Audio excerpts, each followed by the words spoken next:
Welcome back, curious listeners, to the Bizarre Ones, the podcast where we explore strange true stories, the paranormal, and the downright bizarre. I'm your host, Kai Lacrosse, and tonight we're heading back to medieval England to uncover one of history's most puzzling mysteries, the tale of the Green Children of Woolpit. So let's just jump right into it.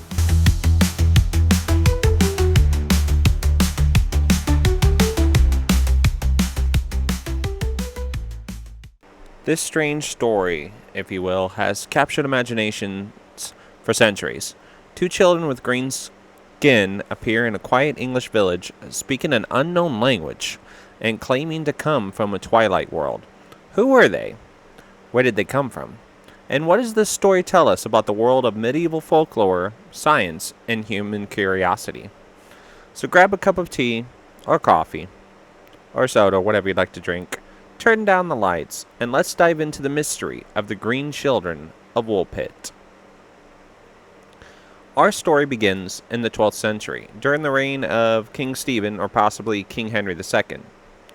The village of Woolpit, located in Suffolk, England, was a small agricultural community surrounded by rolling fields and dense forest. The village gets its name from the Old English Woolpit, or wolf pit, referring to the deep trenches dug to trap wolves, which were a common threat at the time. Life in Woolpit was simple and steeped in superstition. It was an era when the boundaries between folklore and reality were often blurred. Against this backdrop, the villagers of Woolpit made a discovery that would leave them speechless.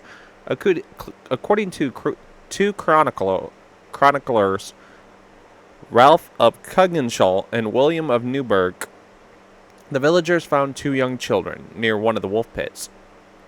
These weren't ordinary children. Their skin was green, their clothing was made of an unfamiliar material, and they spoke a language no one could understand. The villagers were both intrigued and frightened, as any medieval community might be when faced with an inexplicable situation. So now let's dive into what happened next. Initially, the children were taken to the home of Sir Richard D. Callan, a local landowner who tried to care for them. So he tried to take care of them, but there was an immediate problem. They refused to eat any of the food offered to them. So he offered them food, offered them drink, offered them what he thought they would need, and they just refused to take it, if you will. They just were like, this refusal, right, continued for days, raising concerns that the children might starve. Finally, they discovered something the children would eat: raw green beans, of all things. The children seemed to thrive on this diet, and over time they began to adapt to their new surroundings. So at first, they wouldn't eat anything. He tried everything that he could think of, and it wasn't until, he offered them these raw green beans that they ate it. They didn't eat it cooked. They didn't eat it any other way, just as it was. Just raw green beans. But the tale takes a turn. The boy, unfortunately, fell ill and died not long after their arrival. But the girl survived and gradually lost her green hue as she adjusted to the local diet. She learned English and was eventually able to share her story. So after a while, the boy died, and the girl, she's lost that green hue that, she originally had when they arrived, and basically learned English as she stayed in the village. She learned how they spoke and learned to understand the words, and then finally told them the story. The girl claimed that she and her brother came from a place called St. Martin's Land, a world of perpetual twilight, where everything was bathed in a greenish glow. I guess that would kind of explain the fact that they were green, when they showed up. She said they had been tending their father's livestock when they heard a strange noise, followed by a bright light. Suddenly, they found themselves in the wolf pit. Their account raised more questions than it had answered. What was St. Martin's Land? Was it another dimension, a hidden corner of the earth, or something else entirely that they could not explain? Now, the interesting thing about this story is that the Green Children of Woolpit have inspired countless theories over the centuries. So let's start with some more of the grounded explanations. One possibility is that the children were Flemish refugees. During the 12th century, many Flemish people fled their homeland due to persecution. Their green skin could have been caused by eosis, a type of anemia that results from malnutrition. This might also explain their unfamiliar language and clothing. But, I mean, on that one, it just seems a little iffy and whatnot because of other parts of the story. I'm pretty sure she would know that her name of the land was not, St. Martin's Land if she was, of the Flemish people. Just saying. Another theory suggests that the children were orphans who had been displaced during the political unrest of the time. Their story about St. Martin's Land might have been a childlike interpretation of the world they knew, a place of twilight and hardship. But there are more fantastical explanations. And I mean, those two particular explanations that they give right away just don't seem to fit with me, if you will, especially the bright light, if you will, that they described. That kind of sounds like, a UFO or any other, paranormal explanations, perhaps. Right? Some believe that the green children, were extraterrestrial in origin. That makes a lot of sense. Could St. Martin's Land have been another planet or dimension? The children's green skin, strange language, and sudden appearance fit many description of alien encounters. And it really does. And that fits a little bit more with the whole bright light, if you will. That could have perhaps been a UFO, or could have perhaps, if you will, been some kind of teleportation, or something similar to in Star Trek, when they do the teleporter, and it goes shh. That would be kind of like a bright light. It's a possibility. Others think that the story has a folkloric basis. In many cultures, green is associated with fairies, spirits, or beings from other world. Could the children have been inhabitants of a mythical realm, accidentally crossing into our world through a portal by some magical means?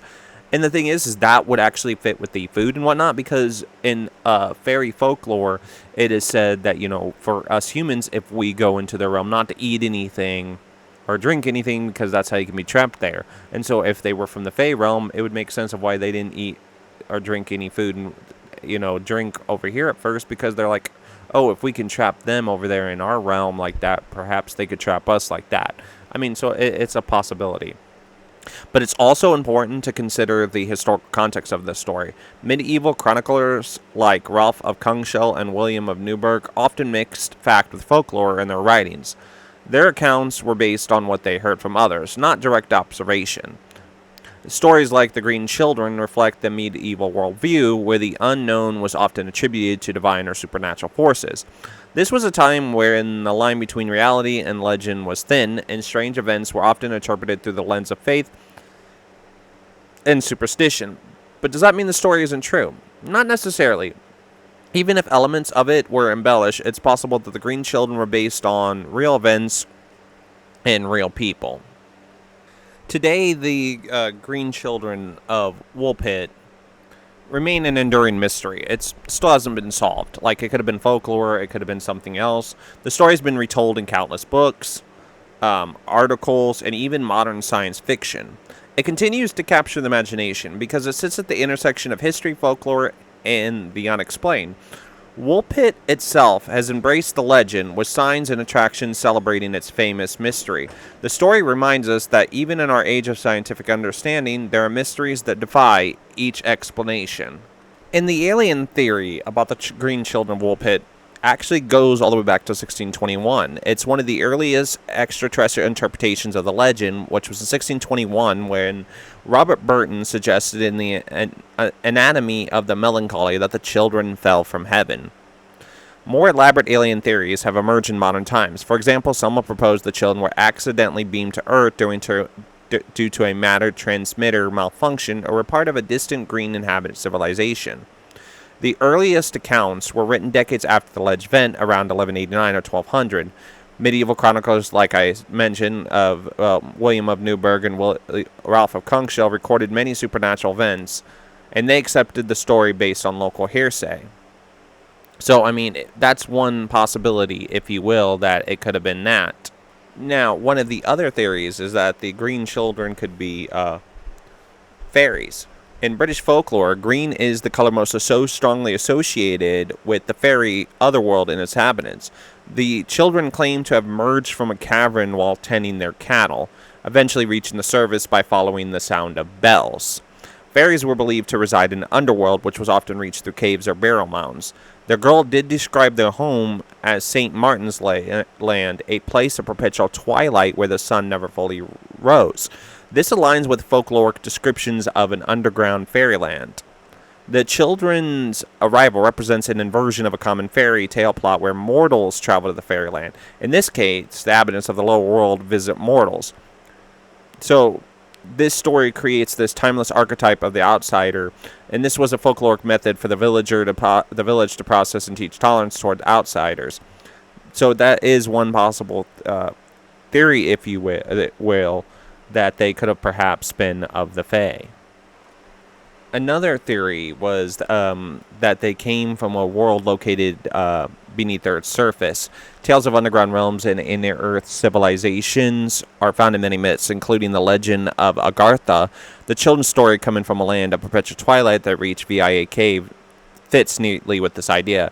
According to one version, the children were tending their family's livestock when they entered a cave and became lost, eventually emerging into the unfamiliar sunlight of Woolpit. This tale is an inversion of more common stories where a mortal is drawn into the underworld. So, I mean, that's one possible theory, if you will, that people have also had.